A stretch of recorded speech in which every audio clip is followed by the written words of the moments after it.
here a Prezi to explain why I like using the Google Docs and WordPress as a free teaching tool for my classes. Here's an example of a spreadsheet that's got everybody's answers in it, all in one place. Conveniently, I can look at each person's work without having to open up separate files. Here's an example of a student post on WordPress in response to a wellness plan journal. And here's an example of an embedded form from a Google Doc, and it is easily accessing quick answers and auto-filling into an Excel spreadsheet. So my intentions for designing Google Docs assignments are to make them interesting and novel, and to teach technology along with assignments. It also very conveniently automates many functions to reduce repetition. And then, of course, it increases accountability.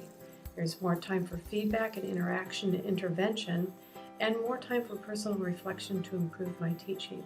It also is innovative and a creative tool.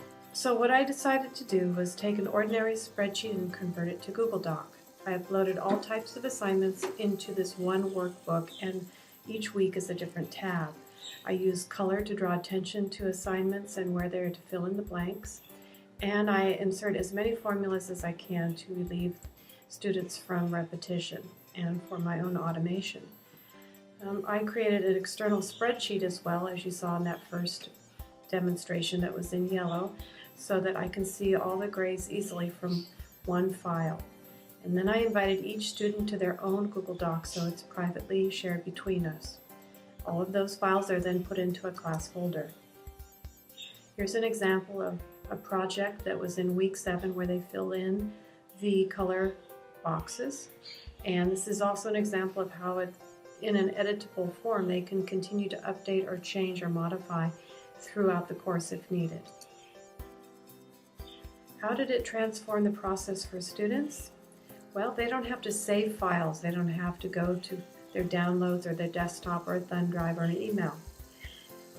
It auto-saves as an editable at all times, and it has a revision history. It's very convenient for me and for them. And we can complete an assignment from any computer, just need the internet. There's no need to email back and forth the file and fix files. And it is private, whereas hard copies exchanged back and forth could be viewed by others and easily misfiled or lost. And the other convenience is that they can check out their work when they're not in class. Here's an example of week 2 where they had to upload a screenshot and how it transformed the process for myself. Of course, convenient to have less clicking, less searching, less possibilities for losing track of documents. In comparison to using our LMS, it's like probably 5 to 8 clicks faster. The document pops open very quickly, no need to wait for it to load. And it allows me oversight. I can easily see how the class is doing, and I can go check on them in one location without having to go back behind a number of different layers. I can edit simultaneously with the students, and there's no need for new versions. This is an extra nice tool to help guide through certain kinds of assignments where you need to work with them and possibly continue to re-edit with them. It allows for great flexibility because you can open it at any time you have internet. Of course, it reduces carbon footprint, and it helps them move between assignments very quickly. WordPress is another tool that has been a new convenience for me, but it also pulls a lot of new and various outcomes that I hadn't really expected. It makes students the central part of learning, and it is not dead, it's alive, and it can continue to be edited and upgraded, and it has a public audience. I find that students also seem to enjoy the fact that they can show off with their peers, and it feels a bit like Facebook in that way. Students can personalize their content more than they could in a Word file or a handwritten document. They can add media, they could even add music or movies. It's also another chance to practice writing and synthesize their ideas on their own time. It's very convenient also because there's no uploading of documents, no need for a word processing program. And it is immediately available to them, and they can interact and participate on their own time outside the class. And I find if the blog is set up properly, there can be quite a bit of interaction between students that provide motivation, and their candid and honest responses are different than what you can get in a classroom situation. It also has a chance to build this teamwork sort of feeling, and they discover some commonality. It also gives the chance for students who are timid to share in the learning and have a voice where they otherwise didn't. The informal venue also changes the nature of the interaction with students, as I find. Here's an example of a post from one of the students about a health topic on diet programs. It transformed my teaching because it's a chance to archive all my student work, and it gives me the chance to bring up student work when I'm out in the community and doing workshops and talking about health.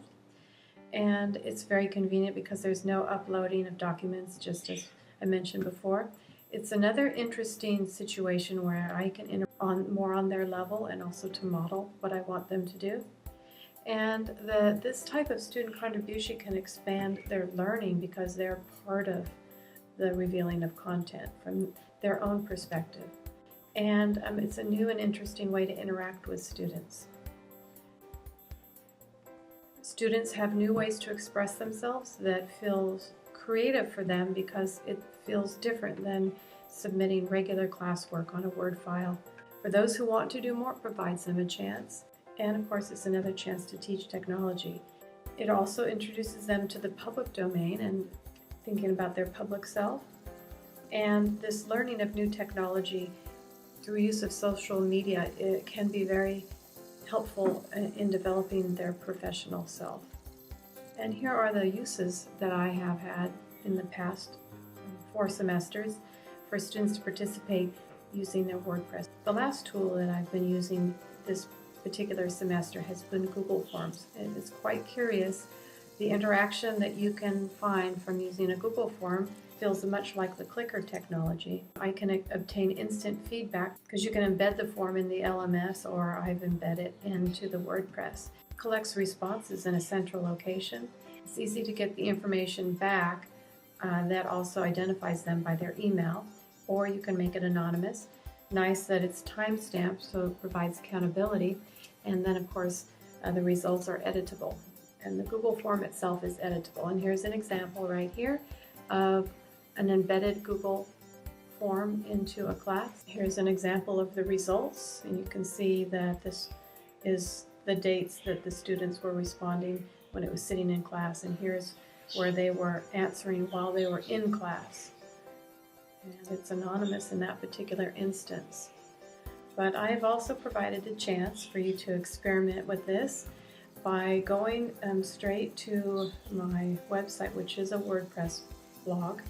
And once you get there, if you highlight the Google Forms and you scroll down to the bottom a little bit further, you'll see this survey. And in the survey, you can just type in your answers to my prompts, and then it will automatically fill into my little spreadsheet, and I'll see something about public participation. My name is Denise Castro. I lecture in kinesiology at CSU Monterey Bay. Thank you.